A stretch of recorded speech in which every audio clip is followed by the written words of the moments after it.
নক্ষত্রের উপহার একটি কাল্পনিক শিক্ষণীয় ছোট গল্প।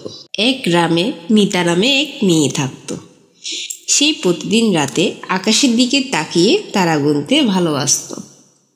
এক রাতে বাড়ির উঠোনে হঠাৎ একটি তারা খসে পড়ল। মিতা অনেক অবাক হলো, তারাটি তুলে নিল। তারাটি মিটমিট করে জ্বলছিল, যেন বলতে চাইছে, আমাকে সাহায্য করো।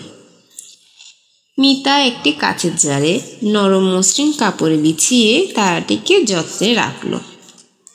পরের দিন রাতে সে লক্ষ্য করল তারাটি আলো আরো কমে আসছে। মিতার মা বলল, তারারা তো আকাশের বাসিন্দা, মাটির পৃথিবীতে তারাদের শক্তি ফুরিয়ে আসে।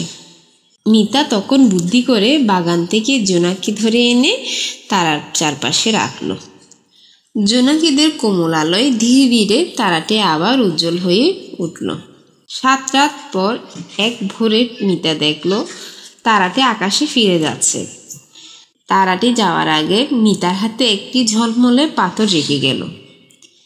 মিতার মা হেসে বললেন, দেখছিস মা, ভালোবাসা দিলে তা ফিরে আসে নতুন রূপে। সেদিন থেকে মিতা বুঝে গেল, ছোট একটি দয়াও বিশ্বকে আলো ভরিয়ে দিতে পারে। এই সুন্দর যাত্রায় আমার সাথে থাকার জন্য ধন্যবাদ। যদি নক্ষত্রের উপহার আপনার হৃদয়ে স্পর্শ করে, তবে লাইক, শেয়ার এবং ফলো দিতে ভুলবেন না।